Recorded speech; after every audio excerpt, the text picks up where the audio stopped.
Hello guys, so kaniday nga video guys kay magluto ko og tahong guys kay naa may grasya karong buntaga karong adlaw.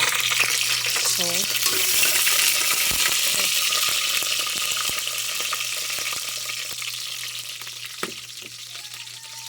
okay. Simple ra kay na akong gilamas. Wala man taron guys, grabe kalisod guys. Sus tabang Ginoo ang di lalim guys ang mga estudyante, grabe kalisod na ko guys. Daghan na kayo tag obligasyon, ang utangan guys nangingil na, awagin na bigtaan eh.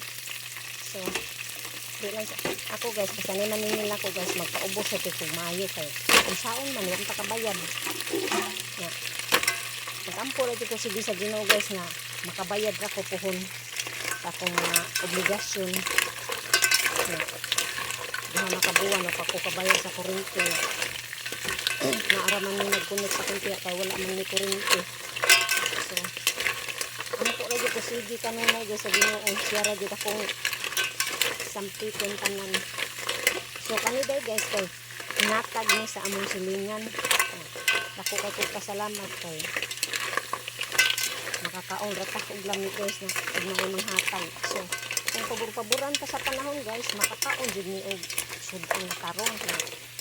Tarong guys, grabe unsa mo sa akong sitwasyon, lima kay estudyante.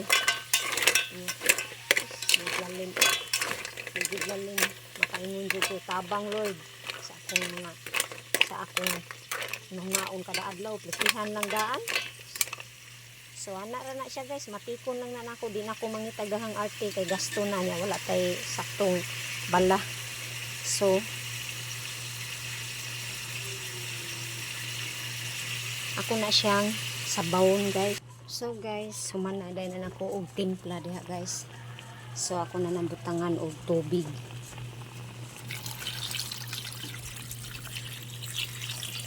Para kuan lang gud guys. So guys, lalis pa din sa kong anak ganihang bunta guys ni. So, wala man sila ikakliti o bound. So, nanghuwam in town sila ko para lang maka-eskwela kaya kung anak ka mo di mo excuse me, di magid siya mo absent guys.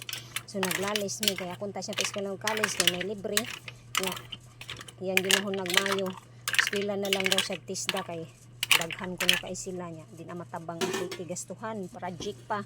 So ako siyang gingnan guys, education na like waa. So karon tan-awon to nako kung ita tong kaon niyang good moral kaya mo ipa-enroll sa online, last day na lang ug maabot lang maka-bill pa baka ni kay nagsamok niya muna guys, baka muna siya sa mga manghod, narbaho na lang daw siya para makaabag siya nako.